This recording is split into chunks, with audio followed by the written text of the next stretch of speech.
Well, hello there and welcome back to the kitchen. Today we're going to make a good southern favorite, banana pudding, and it's from scratch. No store-bought little boxes of pudding mix and Cool Whip. We're going to cook our own filling and make a homemade banana pudding, and you're going to be amazed at how easy it is, so you can start making them. I'm going to bring the camera up where you can see what I've got here on the butcher block that I'm working with. And we'll get this banana pudding going. I've got 2 cups of canned milk, evaporated milk, in my bowl. And it's going to take 3 eggs that I'm going to separate because I'm going to whip some for the meringue. Bananas and vanilla wafers, a cup of sugar, and obviously 3 eggs. And then in a little bit of the liquid, I put 3 tablespoons of cornstarch and I shake it up. And I'll use that in a minute. So I'm going to separate my eggs. I'll do this and then I'll redeem some time. This is a good little egg separator. I think it's Tupperware from 30 years ago, but you can get these different places. I went ahead and did 2 of them, and I've got them in here. And this is the alternative to doing it the way I was doing it. You just break it. Let it go on your other piece of shell, back and forth till you get all the white out of it. There you go. If y'all remember, I thickened the chicken spaghetti in the microwave. So let me show you. And I'm going to stir left-handed. This has been in here now. I did it for 3 minutes. I stopped and stirred. 3 more minutes. Stopped and stirred. 3 more minutes. I'm going to do it for 2 more minutes just to be sure that it's hot enough, and I want those egg yolks cooked. And then we're going to pour in our cornstarch and thicken it.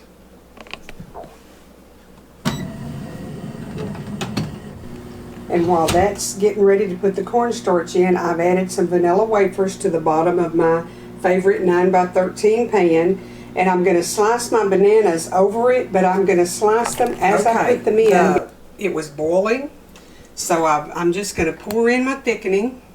And when you get it real good and hot and you use the cornstarch, it doesn't take it long to get good and thick. I can already feel it getting thicker now just because it was boiling and it's real hot. But I'm going to turn it back on for a minute.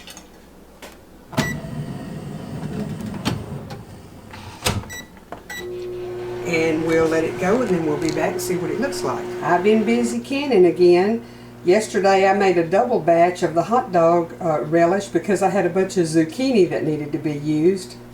And it turned out pretty. And you know, there's a video on that if y'all are interested. It tastes absolutely delicious. And in this one, I added 2 or 3 extra jalapenos, so it's a little bit spicy and really good. Okay, see what it looks like when it starts thickening? It'll get thicker around the edges. And that's pretty thick all the way around. So I'm going to stir it. I want it a little thicker, but not a whole lot because it thickens as it cools. But you want to be sure the cornstarch is all cooked, you know, get the time to... I really think that's ready. I think that's ready. I'm going to go ahead and bring that over here and we'll get everything layered up. And I'm just going to cut some bananas up all over in here for a layer. That's the goodness of homemade banana pudding. And let me tell you, I'm going to give y'all the exact recipe here in a minute. But this is the same filling that I use to make my coconut and chocolate pies. You just would add I would cut the sugar down to like 3/4 of a cup. And I would add a cup of flaked coconut to it. And you've got coconut pie filling. And you can add 3 tablespoons of cocoa powder. And you'll have a chocolate pie filling. I'll do those though one day on here where you can see them. And I'm using, I think, 5 bananas. That's because that's what I had left. If I had 4 left, there would be 4 in there. But you want at least 4 bananas, because if it's going to be banana pudding, you want bananas in it. Now my aunt, my mama's oldest sister, used to make this. But instead of bananas, she would strain pineapple, like crushed pineapple or chunk pineapple or tidbits. And she would make a pineapple. It was delicious. Okay, I'm going to put some pudding over.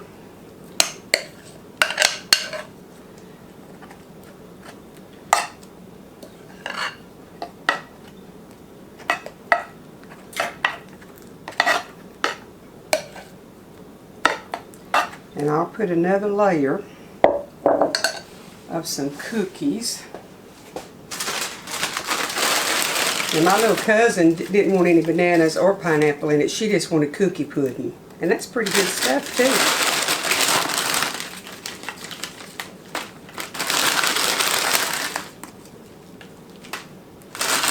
It's rich and it's sweet, but it's good. It's better than any of those cheating, do a little bit of this and use a box mix, I can tell you. Now, if you don't want to mess with making a meringue, and everybody in my family does not like the meringue, I just think it makes it pretty, you can crush up some of your vanilla wafers and then just sprinkle them on the top and just have a cone. And when it gets pretty stiff, I'll start adding in my cream of tartar and I'll add my sugar in.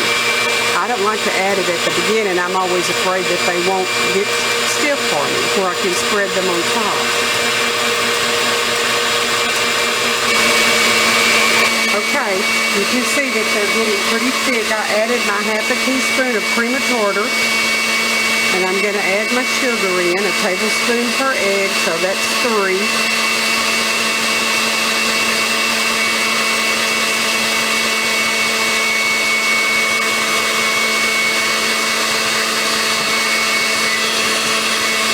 Let it mix really well, and then we will be spreading it on top of our pudding over there to brown it. Okay, I'm going to see how far my meringue will stretch. I'll learn to put it in the same container every time, won't I? I may have enough.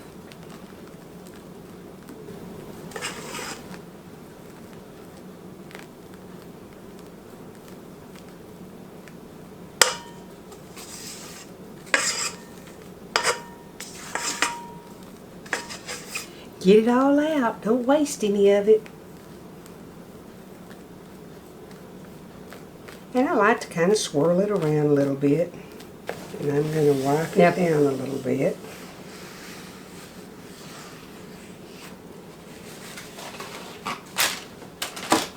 And I'm going to put it into about a 375 oven till it's just lightly browned on the top. Okay, I took it out of the oven. Okay, now you can see it, and it's very hot. Okay, now I'm back for the very best part of all. Don't y'all just love homemade banana pudding? And you don't have to wait till family reunion to get it. Make some in your own kitchen. Now that'll bring them to the table. That'll make them want to turn those cell phones off. That can be the bribe. Put your cell phones in the basket, no cell phones during mealtime, and you can have banana pudding. Okay.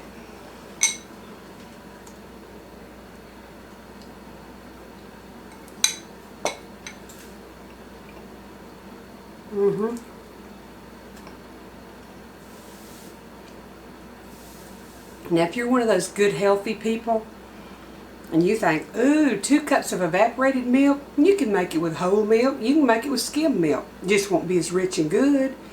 But that's up to you. You have to have 2 cups of some kind of milk.